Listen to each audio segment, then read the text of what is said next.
Hello guys, welcome to बागी four story and review. जैसा कि हर एक सीक्वल में हम देखते आए हैं, टाइगर हर बार किसी न किसी अपने को बचाने की लड़ाई लड़ते हैं और हर बार की तरह इस बार वह अपनी गर्लफ्रेंड को बचाने के लिए लड़ाई लड़ता है। मूवी में सस्पेंस क्रिएट करने की भरपूर कोशिश की गई है और अगर आप रियल लाइफ को रियल लाइफ से जोड़ने के बजाय इंटरटेनमेंट पर फोकस करते हैं तो यह आपके लिए बहुत बढ़िया पैक हो सकता है।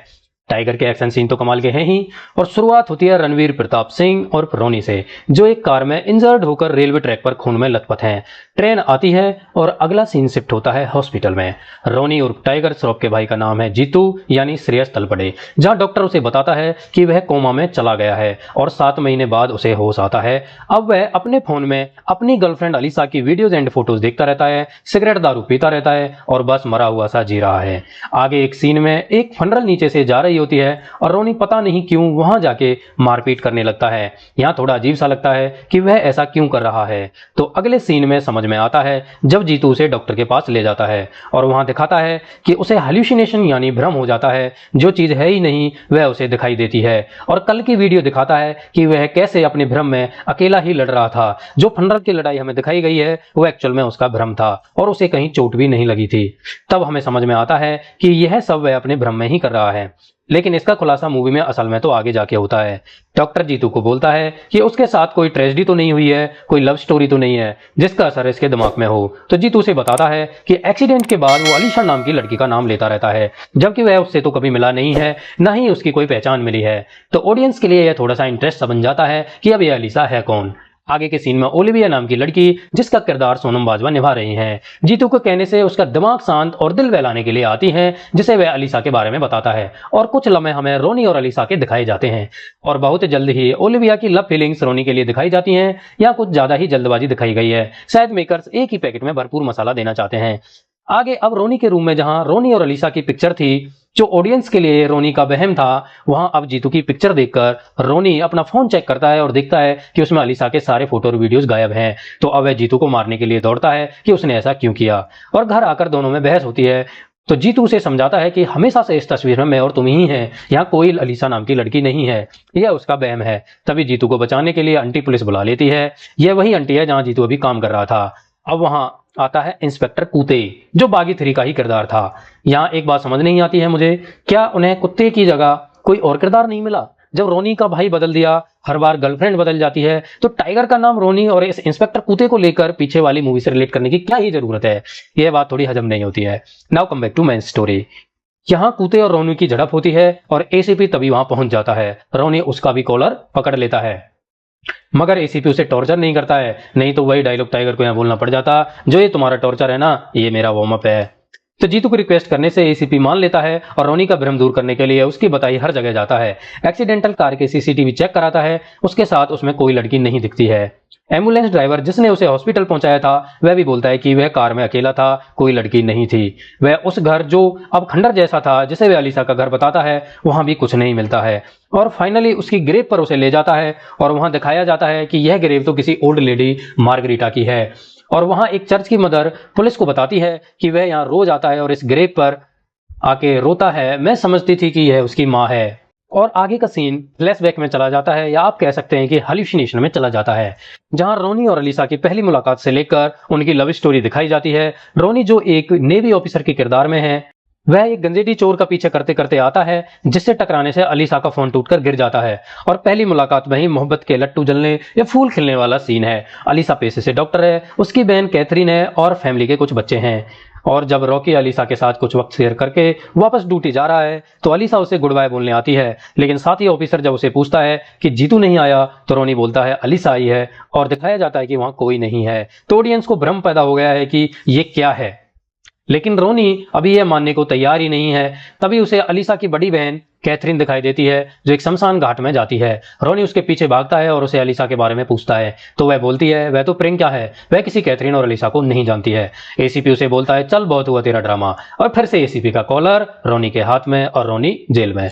ओलिविया वकील के साथ आकर उसकी जमानत कराकर उसे ले जाती है और घर ले जाकर उसे एक हाथ में बोतल और एक में प्रिस्क्रिप्शन की पर्ची लेकर उसे पूछती है क्या चाहिए, दवा या दारू, और प्रिस्क्रिप्शन को फेंकती है। इसी बात से रोनी का भेजा काम कर जाता है। उसे याद आता है कि अलीसा ने उसके घर राजा की पेंटिंग के पीछे एक बार एक पेंटिंग को ऐसे ही फेंका था और उसे ढूंढने वह वहां भागता है। और जब वह उसके घर पहुंचता है तो वह उस पेंटिंग को जैसे ही छूने की कोशिश करता है तो एक नकाबपोश गैंग वहां आ जाती है और शूट करके उस पेंटिंग को जला देती है। जब उनकी फाइट होती है तो रोनी ब्लड देखकर समझ जाता है कि अगर यह सब मेरा वहम है तो ये खून कैसा, और वहां जबरदस्त फाइट होती है और रोनी उन सबको एक एक करके मार देता है। लड़ाई के दौरान हथौड़े से एक दीवार का कुछ टुकड़ा टूट जाता है, जहां से कुछ दिखाई दे रहा है। यह रोंगटे खड़े करने वाला सीन है। उसको तोड़ के देखने पर वहां रोनी और अलीसा की तस्वीर मिल जाती है। अब रोनी को समझ आ जाता है कि उसे बीमार बनाने की कोशिश की जा रही है। ये सब मिले हुए हैं और वह सोचता है कि जीतू उससे झूठ क्यों बोल रहा है। तो वह घर जाके उसे ढूंढता है तो वहां पर बहुत सारे पैसे और एक गन रखी देखता है। ऑडियंस को लगेगा कि वह भी उसका दुश्मन है, लेकिन नहीं।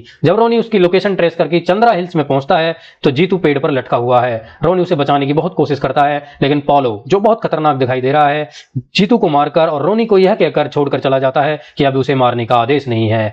आगे रोनी को याद आता है कि पोलो इसे डॉक्टर के यहाँ उसका टकराव हुआ था और वह डॉक्टर के क्लिनिक में जाता है और वहां भी वह डॉक्टर को मरा हुआ पाता है। जब रोनी डॉक्टर के सीसीटीवी चेक करने पर पाता है कि पोलो कैथरीन से वहां मिल रहा था, अब पूरा शक कैथरीन पर शिफ्ट हो जाता है। और इसी शमशान घाट में जहां वो प्रियंका बन रही थी, रोनी उसे पंडित से बुलवाता है और वह उसे सच बताती है कि उसने ऐसा करने के लिए बच्चों को मारने की धमकी मिली है।